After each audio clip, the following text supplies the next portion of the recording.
Hello my dear friends, welcome to lucky education. और आज हम देखेंगे lecture number 2, classification of resources. पहले वाले लेक्चर में मैंने आपको बताया था कि रिसोर्सेस क्या होते हैं, और आज हम देखेंगे कितने टाइप्स के रिसोर्सेस हैं। जो बुक में हमारी में जो क्लासिफिकेशन दे रखा है, अलग अलग टाइप के रिसोर्सेज दे रखे हैं, और क्लासिफिकेशन भी इनका दे रखा है। कुछ बेस, एक मतलब उनके पीछे बेस है, अलग अलग बेस के आधार पर रिसोर्सेज का क्या किया गया है, क्लासिफिकेशन किया गया है। एक तो हमारी बुक में ये चार्ट दे रखा है, इस चार्ट को समझते हैं पहले। क्लासिफिकेशन ऑफ रिसोर्सेज कि रिसोर्सेज जो होते हैं वो दो टाइप के होते हैं। नंबर एक तो होते हैं नेचुरल रिसोर्सेज, और दूसरे होते हैं ह्यूमन रिसोर्सेज। नेचुरल रिसोर्सेज उनको बोलते हैं जो नेचर के द्वारा हमें प्रोवाइड किए गए हैं, उनको हम बोलते हैं नेचुरल रिसोर्सेज, या ऐसे रिसोर्सेज जो नेचर में एग्जिस्ट करते हैं और नेचर की देन है, उसको हम क्या बोलते हैं, नेचुरल रिसोर्सेज। मगर दूसरी तरफ ऐसे रिसोर्सेज जो नेचर में अवेलेबल नहीं है, मगर इंसानों ने उनको बनाया है, ह्यूमंस के द्वारा क्रिएट किए गए by using technology, by using their knowledge. इन सारी चीज़ों के द्वारा जो रिसोर्सेज बनाए गए उनको बोलते हैं ह्यूमन रिसोर्सेज। ह्यूमन रिसोर्सेज को मैन मेड रिसोर्सेज भी बोलते हैं, ठीक है ना। अच्छा, तो एक तो हो गए ह्यूमन मेड और दूसरे हो गए नेचुरल रिसोर्सेज। अब ह्यूमन मेड रिसोर्सेज में एक तो आता है स्ट्रक्चरल और इंस्टीट्यूशंस। इंसान ने आज की देख में, आप अपने आसपास देखो तो बहुत सारे स्ट्रक्चर्स खड़े कर दिए हैं। कहीं पर रोड्स बना दिए हैं, कहीं पर रेलवे लाइन्स बिछा दिए हैं, कहीं पर डैम्स बना दिए हैं, कहीं पर बड़ी बड़ी बिल्डिंग्स बना दिए हैं, प्ले ग्राउंड्स बना दिए हैं, हॉस्पिटल्स बना दिए हैं, कई सारे इंस्टीट्यूशंस बना रखे हैं, कॉलेज बना रखे हैं, बहुत सारी चीज़ें अपने आसपास क्या कर रखी हैं, खड़ी कर रखे हैं, स्ट्रक्चर कर रखा है। दूसरी तरफ में क्वांटिटी एंड क्वालिटी, ऐसे रिसोर्सेज जिनकी क्वांटिटी हमें पता है और क्वालिटी भी। बहुत सारी चीज़ें मार्केट में आपको अवेलेबल हैं, अलग अलग वैरायटी की, अलग अलग क्वालिटी की, बहुत सारी क्वांटिटी में भी चीज़ें पाई जाती हैं मार्केट में। जो बहुत सारी चीज़ें अवेलेबल हैं वो किस में आ जाएगा, क्वालिटी और क्वांटिटी में। अपने घर में भी बहुत सारी चीज़ें ऐसी हैं जो अलग अलग कंपनियों के द्वारा बनाई जाती हैं, जिनकी क्वांटिटी और क्वालिटी भी पता रहती है, ठीक है ना। ऐसे रिसोर्सेज सब किस में आ जाएंगे, ह्यूमन में। दूसरी तरफ नेचुरल रिसोर्सेज, तो नेचुरल रिसोर्सेज में ध्यान रखना, एक तो आते हैं हमारे रिन्यूएबल और दूसरे आते हैं नॉन रिन्यूएबल। छोटा सा मतलब यहाँ पे मैं अंतर बता देता हूँ रिन्यूएबल नॉन रिन्यूएबल में। रिन्यूएबल रिसोर्सेज ऐसे रिसोर्सेज होते हैं जो कभी भी ख़त्म ही नहीं होते, नेवर एग्जॉस्ट, जो आसानी से रिप्लेनिश हो जाते हैं, जिनकी क्वांटिटी अनलिमिटेड है, जो पॉल्यूशन नहीं करते हैं, उनको हम बोलते हैं रिन्यूएबल रिसोर्सेज। दूसरी तरफ नॉन रिन्यूएबल, इसका उल्टा कर दो, ऐसे रिसोर्सेज जो लिमिटेड हैं, जो फ्यूचर में एग्जॉस्ट हो जाएंगे, ख़त्म हो जाएंगे, जिनको रिप्लेनिश करना बड़ा डिफ़िकल्ट है और पॉल्यूशन क्रिएट करते हैं, ऐसे रिसोर्सेज को हम क्या बोलते हैं, non renewable resources. Non renewable में दो प्रकार के रिसोर्सेज आते हैं, एक तो आते हैं रिसाइक्लेबल और दूसरे आते हैं नॉन रिसाइक्लेबल। रिसाइक्लेबल का आपको मतलब पता ही है, ऐसे रिसोर्सेज जिनको दोबारा से रिसाइकल किया जा सकता है, दोबारा से उनको रॉ मटेरियल की तरह इस्तेमाल किया जा सकता है, दोबारा से उनके प्रोडक्ट्स बनाए जा सकते हैं, उनको हम बोलते हैं रिसाइक्लेबल। जिसमें मेटल्स आते हैं, आपने देखा होगा कबाड़े वाले जो आते हैं वो मेटल्स लेके चले आते हैं, गली मोहल्ले में बहुत सारे डे टू डे कबाड़े वाले आते हैं, तो ये चीज़ों को ले जाते हैं, मेटल की चीज़ों को ले जाते हैं, ठीक है ना। तो दूसरे होते हैं नॉन रिन्यूएबल, ऐसे resources non recyclable. Non recyclable में ऐसे रिसोर्सेज आते हैं जिनको रिसाइकल नहीं किया जा सकता, जैसे फॉजिल फ्यूल्स। अब फॉजिल फ्यूल्स में आपको पता है पेट्रोलियम ऑयल्स आते हैं, मतलब diesel, petrol, car, CNG, LPG, ये क्या है, फॉजिल फ्यूल्स हैं। और ये जो है नॉन रिसाइक्लेबल क्यों, क्योंकि एक बार ख़त्म मतलब ख़त्म ही हो जाते हैं। अपनी कार में, अपने बाइक में, अपने जो भी व्हीकल्स हैं, आप डीजल पेट्रोल डालो तो वो एक बार डाल दिया तो उसके बाद गायब, जब जब जैसे जैसे उसको यूज करते हैं, तो उनको रिसाइकिल नहीं किया जा सकता। दूसरी तरफ बात करें रिन्यूएबल की, तो रिन्यूएबल में एक तो है कॉन्टीन्यूअस और दूसरे हैं बायोलॉजिकल। कॉन्टीन्यूअस और फ्लो, इसमें आते हैं आपके विंड, वाटर। आपने देखा होगा लगातार हवा बहती रहती है, चलती रहती है, पानी भी लगातार बहता रहता है। हमारी पृथ्वी पर लगभग 70% आपको पता है पानी है, ठीक है। और दूसरी तरफ है बायोलॉजिकल मतलब जैसे ही बर्ड कहीं पर बायो मिल जाए ना, बायो मतलब हम दो चीज़ों की बात कर रहे हैं, एक तो प्लांट्स की और दूसरे एनिमल्स की। तो बायोलॉजिकल रिसोर्सेज में ध्यान रखना, एक तो आते हैं नेचुरल वेजिटेशन, फॉरेस्ट आते हैं, और दूसरी तरफ वाइल्ड लाइफ, जीव जंतु आते हैं। तो एक तो ये क्लासिफिकेशन है रिसोर्सेज की, ठीक है, ये आपको याद रखनी है। दूसरे और एक और क्लासिफिकेशन दे रखी है जिसको हम डिटेल में पढ़ने वाले हैं। रिसोर्सेज का क्लासिफिकेशन 4 आधार पर हमने रिसोर्सेज का यहाँ पर क्लासिफिकेशन किया है। Number 1, on the basis of origin, कहाँ से ओरिजिनेट हो रहे हैं, क्या वो प्लांट से ओरिजिनेट हो रहे हैं, क्या एनिमल से ओरिजिनेट हो रहे हैं, या फिर प्लांट और एनिमल्स के अलावा कहीं दूसरी चीज़ों से ओरिजिनेट हो रहे हैं, तो उसको हम बोलते हैं दो प्रकार के रिसोर्सेज। एक तो हैं बायोटिक रिसोर्सेज, अगर रिसोर्सेज हमें प्लांट्स और एनिमल से मिल रहे हैं तो बायोटिक, और प्लांट्स और एनिमल से नहीं मिल रहे तो अबायोटिक, मतलब नॉन लिविंग थिंग से मिल रहे हैं। दूसरे हैं एग्जॉस्टिबिलिटी के आधार पर। एग्जॉस्टिबिलिटी तो आप समझते ही हो कि कोई भी चीज़ खत्म होना किसी भी चीज़ का। तो ऐसे रिसोर्सेज जो खत्म नहीं होते कभी भी, रिन्यूएबल रिसोर्सेज। जो खत्म हो सकते हैं, नॉन रिन्यूएबल रिसोर्सेज। ओनरशिप, मतलब उनका मालिक कौन है, तो उसके आधार पर। इंडिविजुअल रिसोर्सेज, जैसे मान लो मेरी घर की प्रॉपर्टी, मेरा घर, मेरी ज़मीन, मेरे द्वारा जो भी चीज़ बनाई गई है वो सब मेरी हो गई। आपके घर, आपके पापा मम्मी का जो भी घर, प्लॉट, ज़मीन जो भी है, वो सारी इंडिविजुअल में आ जाएगी। कम्युनिटी, ऐसे रिसोर्सेज जिसको जिस पर सभी लोगों का, समुदाय, कम्युनिटी के लोगों का अधिकार होता है, उसको कम्युनिटी रिसोर्सेज बोलते हैं। नेशनल रिसोर्सेज, जो देश के रिसोर्सेज हैं उनको नेशनल रिसोर्सेज बोलते हैं, जितने भी रिसोर्सेज हैं। इवन आपकी प्राइवेट प्रॉपर्टी भी देश की प्रॉपर्टी, आपको पता हो तो, ठीक है। तो देश में जितनी भी चीज़ें देश की बाउंड्री के भीतर और ओशियन की बाउंड्री के बाहर भी 12 नॉटिकल माइल्स तक जो रिसोर्सेज आते हैं वो किस में आते हैं, नेचुरल। इंटरनेशनल रिसोर्सेज, इंटरनेशनल जिस पर हमारा अधिकार नहीं है, जिस पर सभी देशों का अधिकार है, उनको इंटरनेशनल रिसोर्सेज बोलते हैं, ठीक है।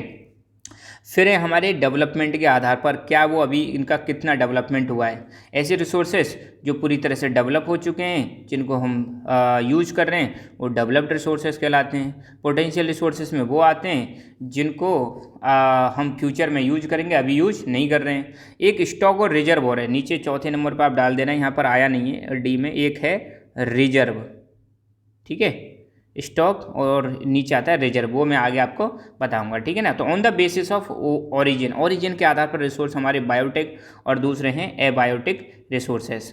बायोटिक रिसोर्सेज जो लिविंग थिंग से मिलते हैं, अबायोटिक रिसोर्सेज जो नॉन लिविंग थिंग से मिलते हैं, ठीक है। ये हो गए हमारे अबायोटिक रिसोर्सेज। अब बायोटिक की हम बात करें तो इसकी डेफिनेशन क्या हो जाएगी, ऐसे रिसोर्सेज जिनको हम लिविंग थिंग से प्राप्त करते हैं या बायोस्फीयर से प्राप्त करते हैं, उनको हम बोलते हैं बायोटिक रिसोर्सेज। जैसे अब आप पूछोगे बायोस्फीयर क्या है सर। अब आपको पता है, ज्योग्राफी जब हम पढ़ते हैं, बचपन से ही पढ़ते आ रहे हैं कि हमारे आसपास कई सारे पृथ्वी पर डोमेन्स पाए जाते हैं। जैसे ज़मीन वाले भाग को हम बोलते हैं लिथोस्फीयर, पानी वाले भाग को हम बोलते हैं हाइड्रोस्फीयर, हवा वाले भाग को हम बोलते हैं एटमॉस्फेयर, और जहाँ पे ये तीनों चीज़ मिल जाएँ उस चीज़ को हम बोलते हैं बायोस्फीयर। ध्यान रखना, बायोस्फीयर मतलब ऐसी जगह जहाँ पे आपको ज़मीन भी मिलेगी, लैंड भी मिलेगी, एयर भी मिलेगी और वाटर भी मिलेगा, उसको हम बोलते हैं बायोस्फीयर। और जहाँ पर लाइफ पाई जाती है, बायोस्फीयर का मतलब जहाँ पे क्या पाई जाती है, लाइफ पाई जाती है, उसको हम बोलते हैं बायोस्फीयर। और लाइफ कहाँ पर मिलेगी, जहाँ पे हवा, पानी और ज़मीन तीनों चीज़ें मिल जाएं। तो लिविंग थिंग से प्राप्त होने वाले रिसोर्सेज क्या कहलाते हैं, बायोटिक रिसोर्सेज कहलाते हैं, जिसमें ह्यूमन बीइंग्स, फ्लोरा, फोना, मतलब फ्लोरा मतलब जो प्लांट कम्युनिटी है, एनिमल कम्युनिटी मतलब फोना, फिशरीज, लाइव स्टॉक, ये सब किसमें आ जाएंगे, बायोटिक रिसोर्सेज में, ठीक है। कई बार अंतर और पूछ लिया था, ध्यान रखना बायोटिक रिसोर्सेज और अबायोटिक रिसोर्सेज में क्या अंतर है, तो आपको वो चीज़ भी याद रखनी है, ठीक है ना। अब हम बात करेंगे अबायोटिक रिसोर्सेज। अबायोटिक रिसोर्सेज ऐसे रिसोर्सेज जिनको नॉन लिविंग थिंग से प्राप्त किया जाता है, उनको हम बोलते हैं अबायोटिक रिसोर्सेज, ठीक है। जैसे रॉक्स, मेटल्स, मिनरल्स, ये सब किस में आ जाएंगे, अबायोटिक रिसोर्सेज में। अब हम देखेंगे रिसोर्सेज का क्लासिफिकेशन एग्जॉस्टिबिलिटी के आधार पर कि वो ख़त्म होंगे या नहीं होंगे।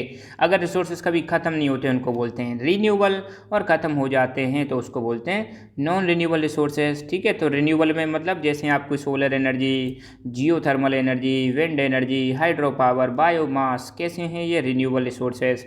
और नॉन रिन्यूएबल में ऑयल, कोल और न्यूक्लियर एनर्जी, नेचुरल गैस, ये नॉन रिन्यूएबल में आते हैं, ठीक है। तो सबसे पहले हम देखेंगे रिन्यूएबल रिसोर्सेज। तो यहाँ पर आ जाएगा ऐसे रिसोर्सेज जिनको रिन्यू किया जा सकता है, रिप्रोड्यूस किया जा सकता है। रिप्रोड्यूस कैसे किया जा सकता है भाई, फिजिकल, केमिकल और मैकेनिकल प्रोसेसेस, उसको हम बोलते हैं रिन्यूएबल रिसोर्सेज। और रिन्यूएबल रिसोर्सेज का एक और नाम है रिप्लेनिशेबल रिसोर्सेज। ऐसे रिसोर्सेज जिनको रिप्लेनिश किया जा सकता है, दोबारा से उनको क्रिएट किया जा सकता है, ये कहलाते हैं हमारे रिप्लेनिशेबल या रिन्यूएबल रिसोर्सेज। सपोज आपने फॉरेस्ट को कट कर दिया तो दोबारा से उगा दो, ठीक है, तो रिप्लेनिश हो गया, सिंपल सी बात है।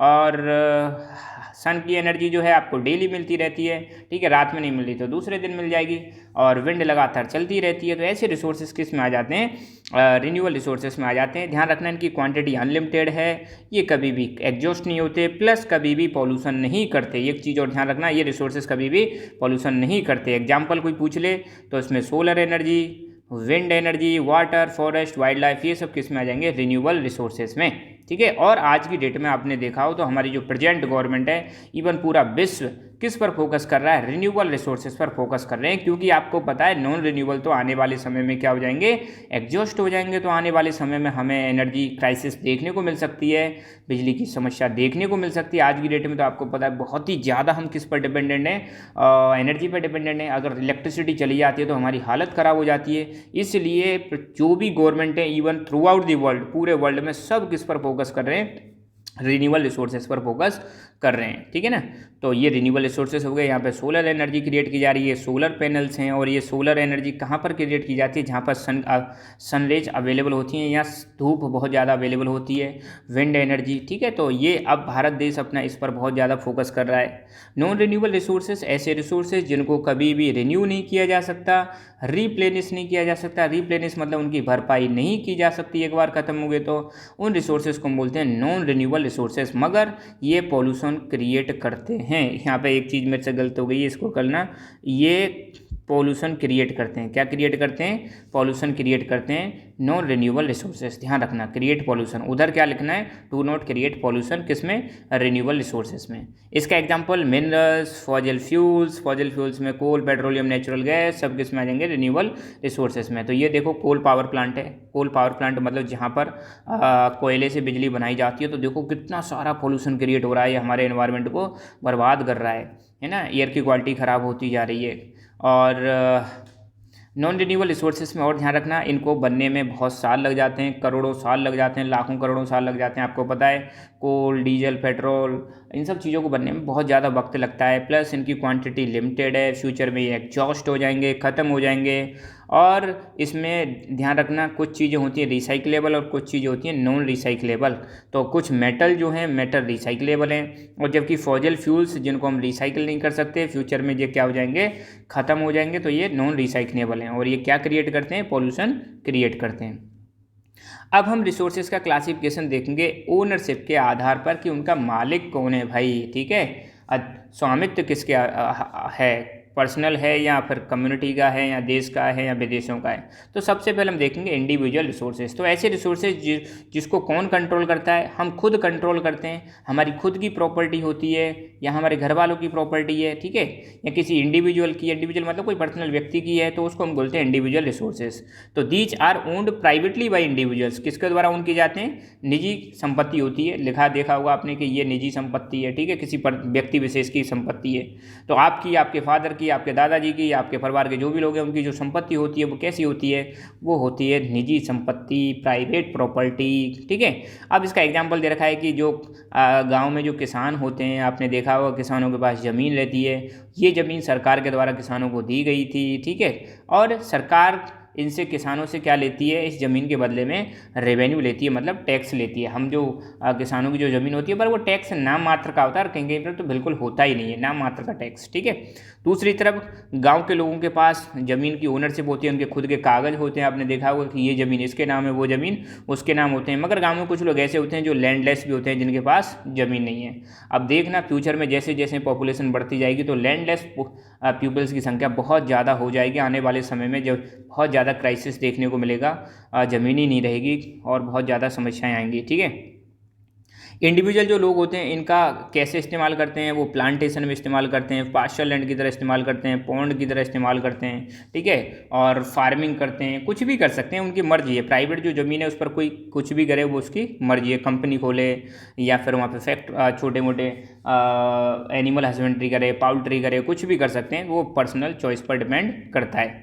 कम्युनिटी ओन्ड रिसोर्सेज कैसे होते हैं, ऐसे रिसोर्सेज जिनको हम सब लोग इस्तेमाल करते हैं, पूरी कम्युनिटी इस्तेमाल करती है। जैसे आपने देखे होंगे पार्क्स देखे होंगे शहरों में, और गांव में भी वो जो पास्चर लैंड होती है, प्ले ग्राउंड्स जो होते हैं, इनको कौन इस्तेमाल करता है, हम सब लोग इस्तेमाल करते हैं। तो जिसको सब लोग इस्तेमाल करते हैं सोसाइटी के, उसको हम क्या बोलते हैं, कम्युनिटी ओन्ड रिसोर्सेज। तो ऐसे resources which are accessible to all the members of community, community मतलब समुदाय के सभी लोग उसको एक्सेस कर सकते हैं, उसको हम क्या बोलते हैं, कम्युनिटी ओन्ड रिसोर्सेज। जैसे एग्जांपल दे रखा है कि गांव में जो ग्रेजिंग ग्राउंड्स होते हैं, मतलब चारागाह जो होते हैं, ब्यूरियल ग्राउंड्स जहाँ पे लोगों को दफनाया जाता है, विलेज पॉन्ड, ये सब के होते हैं, ये किसी एक का नहीं होता, ठीक है ना। और कई बार बच्चे लड़ते लड़ते कह देते हैं कि ये तेरे पप्पा की प्रॉपर्टी है, तेरे ऐसे करके, है ना। तो सबकी जो प्रॉपर्टी होती है उसको हम क्या बोलते हैं, कम्युनिटी ओन्ड, जहाँ पे सब लोग उसको यूज करते हैं, सभी के द्वारा इस्तेमाल किया जाता है। शहरों में आपने देखा होगा पब्लिक पार्क्स होते हैं, पिकनिक स्पॉट्स होते हैं, प्ले ग्राउंड्स होते हैं, ये अर्बन एरियाज में, इन सभी पर किसका अधिकार होता है, पूरी कम्युनिटी का अधिकार होता है। सभी लोग यहाँ पर जा सकते हैं जो यहाँ पर रह रहे हैं, ठीक है ना। नेशनल रिसोर्सेज, तो टेक्निकली जितने भी पूरे रिसोर्सेज हैं हमारे देश में वो सारे किसको बिलोंग करते हैं, नेशन को बिलोंग करते हैं। और देश के पास लीगल पावर है, हमारे देश के पास लीगल पावर है कि वो प्राइवेट प्रॉपर्टी को भी एक्वायर कर सकते हैं फॉर पब्लिक गुड। अब पब्लिक गुड का मतलब क्या है, पब्लिक गुड का मतलब ऐसा गुड, ऐसा सामान या ऐसी चीज़ जिसको सभी लोग इस्तेमाल करते हैं उसको हम क्या बोलते हैं, पब्लिक गुड। अब जैसे एग्जाम्पल, तो जैसे रोड, रेलवेज, तो रोड का इस्तेमाल सब करते हैं, रेलवे का इस्तेमाल सब करते हैं। सपोज ये कोई गांव है, यहाँ से रोड गुजर रहा है, तो रोड गुजर रहा है तो यहाँ पे जो ज़मीन होगी वो ज़मीन सरकार को लेनी पड़ेगी। अब वो ज़मीन किसी प्राइवेट व्यक्ति की होगी, तो ये सरकार के पास लीगल पावर है, देश के पास लीगल पावर है कि वो प्राइवेट प्रॉपर्टी को भी पब्लिक गुड के लिए क्या कर सकते हैं, एक्वायर कर सकते हैं। तो जो रोड्स होते हैं, कैनाल्स होते हैं, रेलवेज होते हैं, इनको कंस्ट्रक्ट किया जाता है कि जहाँ, इनको कहाँ पर कंस्ट्रक्ट किया जाता है। अब देखा होगा जो रोड बनाए जाते हैं किसी ना किसी खेत में से तो गुजरेंगे, तो वो खेत किसके होंगे, किसी इंडिविजुअल के होंगे। तो यहाँ पर प्राइवेट प्रॉपर्टी को भी एक्वायर किया जा सकता है पब्लिक गुड्स के लिए, ध्यान रखना। और शहरों में जो अर्बन डेवलपमेंट अथॉरिटी होती हैं, ठीक है, अर्बन डेवलपमेंट अथॉरिटी, इनको भी शक्ति दी गई है, एम्पावर किया गया है कि वो भी ज़मीन एक्वायर कर सकती हैं अगर इनको भी कोई पब्लिक गुड बनाना है, ठीक है ना। नेशनल रिसोर्सेज, तो नेशनली अभी चल रहा है, एक और चीज़ है इसमें, अभी पॉइंट ये उसी का चल रहा है कि आप ध्यान रखना नेशनल रिसोर्सेज में क्या क्या चीज़ें और आती हैं, ध्यान दो। हमारी जो पॉलिटिकल बाउंड्री है, इंडिया का जो मैप देखोगे, जो पॉलिटिकल बाउंड्री है, पॉलिटिकल बाउंड्री के भीतर ध्यान रखना, इंडिया की जो पॉलिटिकल बाउंड्री है, ये मान लो, ये तुम यहाँ पे बना नहीं पा रहा हूँ, तो इंडिया का जो मैप देखोगे, तो इंडिया का जो मैप है उसकी जो पॉलिटिकल बाउंड्री है, लैंड बाउंड्री और ओशन बाउंड्री, उसके भीतर जितनी भी चीज़ें, चाहे वो जितने भी मिनरल्स हों, वाटर रिसोर्सेस हों, फॉरेस्ट हों, वाइल्ड लाइफ हो, ज़मीन हो, ये पॉलिटिकल बाउंड्री के भीतर जितनी भी चीज़ें, plus oceanic area up to 12 nautical miles from the coast, जिसको हम बोलते हैं टेरिटोरियल वाटर, और यहाँ पर पाए जाने वाले रिसोर्सेज, ये सारे के सारे रिसोर्सेज किसके होते हैं, देश के होते हैं। ध्यान रखना, ये अपना इंडिया का मैप है, इंडिया के भीतर लैंड बाउंड्री के भीतर प्लस कोस्टल एरिया से 12 नॉटिकल माइल, ध्यान रखना, ये मान लो कोस्टल एरिया है, इसको हम बेस लाइन बोलते हैं, यहाँ से कितना 12 नॉटिकल माइल, ये वाला जो एरिया दे रखा है 12 नॉटिकल माइल, इसको हम बोलते हैं टेरिटोरियल सी, ठीक है, या टेरिटोरियल वाटर, जो कितना होता है 12 नॉटिकल माइल के बराबर होता है। ये पूरा की पूरा किस में आता है, नेशनल रिसोर्स में आएगा,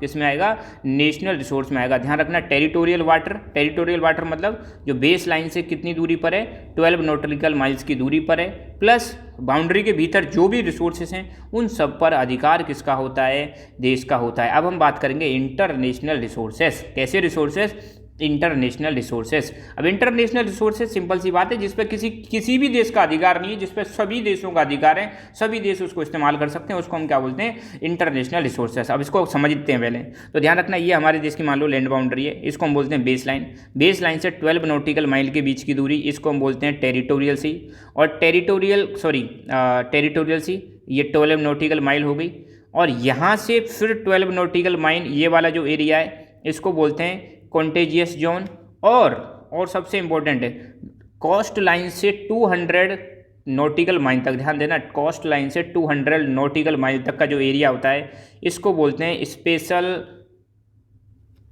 इकोनॉमिक जोन, क्या बोलते हैं, सॉरी एक्सक्लूसिव इकोनॉमिक जोन, क्या बोलेंगे इसको, एक्सक्लूसिव इकोनॉमिक जोन। मतलब यहाँ से बाउंड्री से, टेरिटोरियल बाउंड्री से 200 नॉटिकल माइल का जो एरिया है उसको बोलते हैं एक्सक्लूसिव इकोनॉमिक जोन।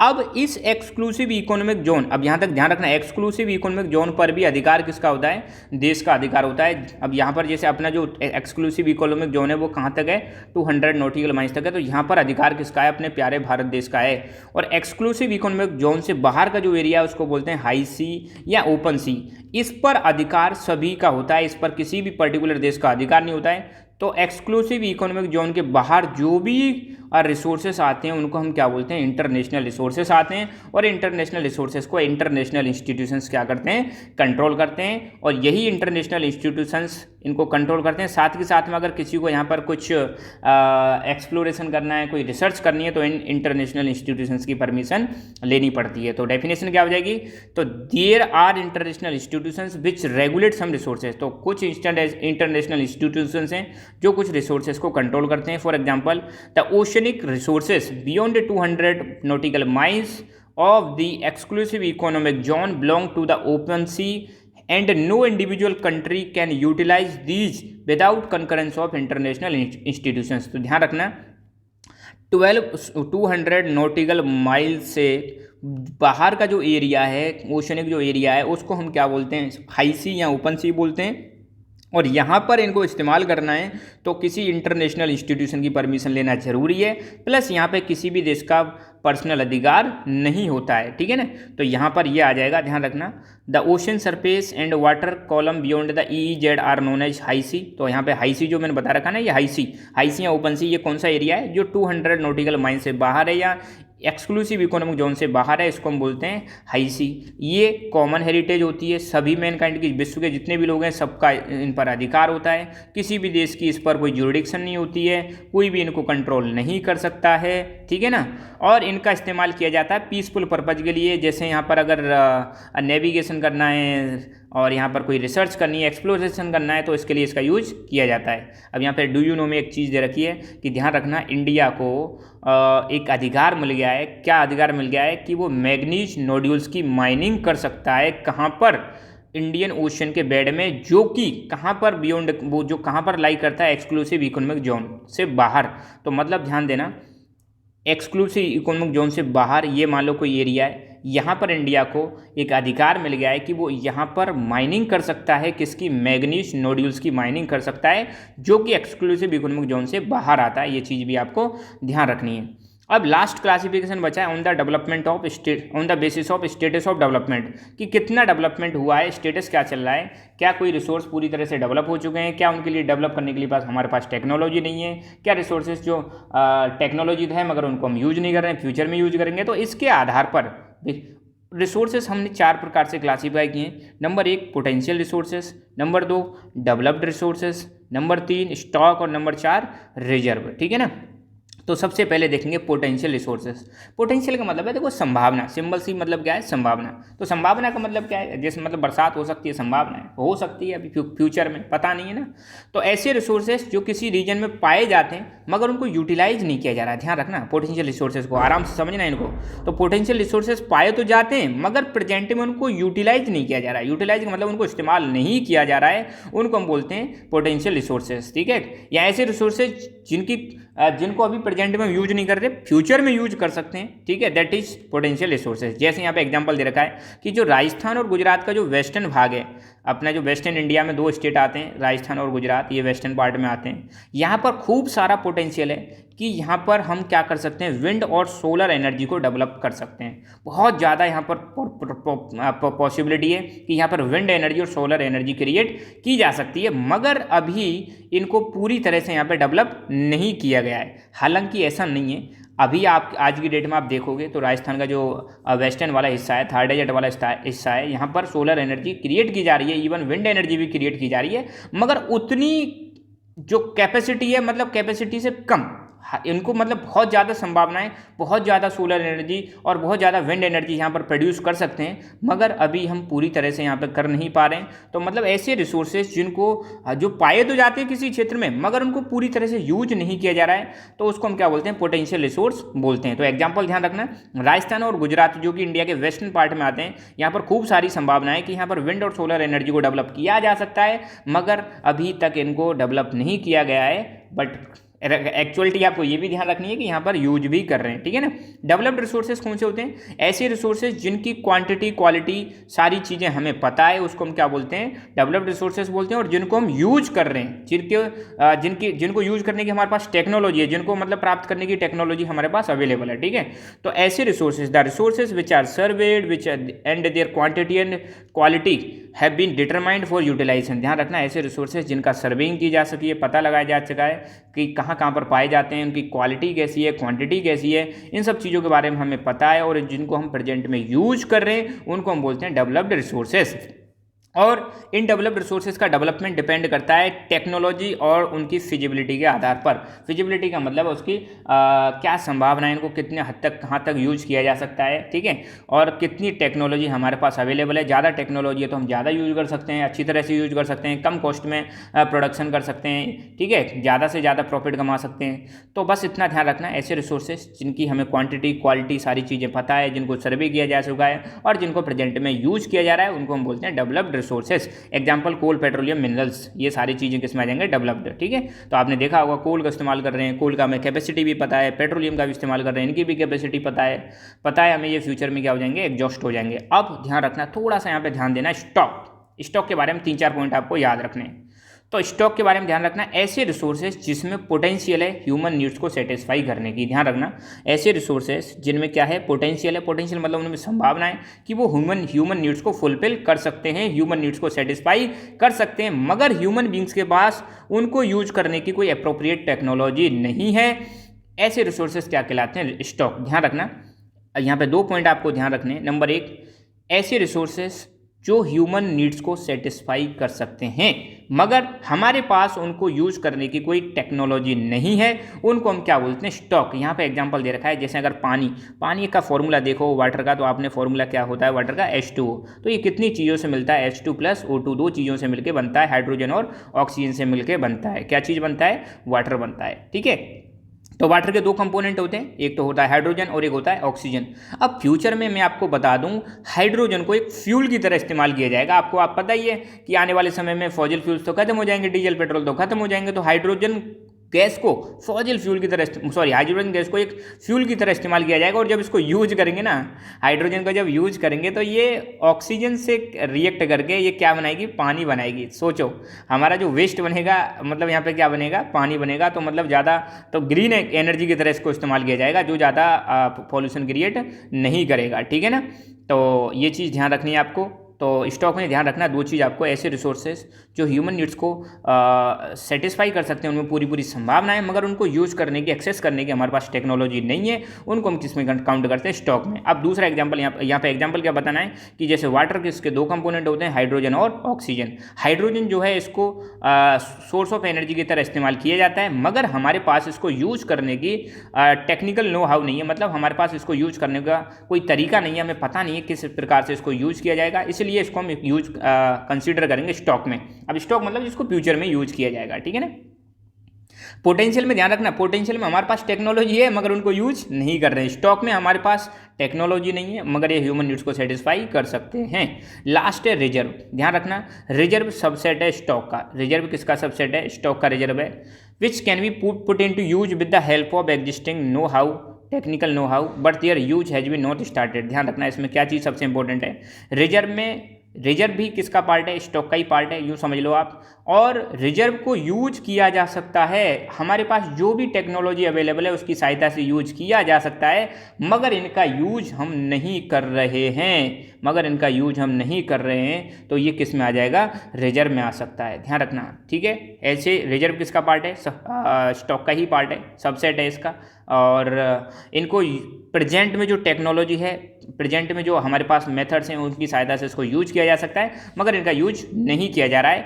और इनको यूज किया जाएगा फ्यूचर में, अपनी नीड्स को फुलफिल करने के लिए इनको यूज किया जाएगा। अब जैसे एग्जांपल दे रखा है कि जो रिवर्स का जो पानी है उससे हम क्या कर सकते हैं, हाइड्रो इलेक्ट्रिसिटी जनरेट कर सकते हैं। हाइड्रो इलेक्ट्रिसिटी का मतलब है पानी से जो बिजली बनाई जाती है उसको हम बोलते हैं हाइड्रो इलेक्ट्रिसिटी कहते हैं, मतलब पानी से जो बिजली बनाई जाती है हाइड्रो इलेक्ट्रिसिटी, ठीक है, उसको हम बोलते हैं। तो ये कह रहे हैं कि रिवर का जो वाटर है उससे हम क्या क्रिएट कर सकते हैं, हाइड्रो इलेक्ट्रिसिटी क्रिएट कर सकते हैं। बट अभी हम इसका जो रिवर का वाटर है उसको बहुत लिमिटेड एक्सटेंट तक यूज कर रहे हैं, मतलब इरीगेशन के लिए इस्तेमाल कर रहे हैं, ठीक है ना।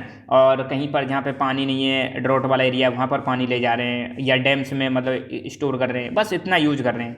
हालांकि मैं अगर आपको रियल पिक्चर बताऊँ तो ऐसा नहीं है कि भारत में हाइड्रो इलेक्ट्रिसिटी जनरेट नहीं की जा रही है। भारत में हाइड्रो इलेक्ट्रिसिटी जनरेट की जा रही है, मगर उतने लेवल पर नहीं की जा रही। पर फिलहाल आपको आपको बुक के हिसाब से क्या याद रखना है कि रिजर्व स्टॉक का ही सबसेट है और इनको यूज किया जा सकता है जो भी हमारे पास एग्जिस्टिंग टेक्नोलॉजी है, मगर इनका यूज हमने अभी स्टार्ट नहीं किया है और इनको फ्यूचर में फ्यूचर रिक्वायरमेंट्स को फुलफिल करने के लिए इनको यूज किया जाएगा। एग्जाम्पल बताना है कि जो रिवर का वाटर है उसको यूज किया जा सकता है हाइड्रो इलेक्ट्रिसिटी पावर प्लांट के लिए, हाइड्रो इलेक्ट्रिसिटी जनरेट करने के लिए यूज किया जा सकता है, मगर प्रेजेंट में इनको बहुत लिमिटेड यूज कर रहे हैं हम, ठीक है। इधर दूसरा एग्जाम्पल दे रखा है जो डैम्स में जो पानी होता है, फॉरेस्ट में जो पानी होता है, वो भी एक रिजर्व की तरह काम करता है जिसको फ्यूचर में हम इस्तेमाल करेंगे, ठीक है ना। तो यहाँ पर हमारे सारे के सारे रिसोर्सेज का जो क्लासिफिकेशन है वो मैंने यहाँ पे समझाया है आपको।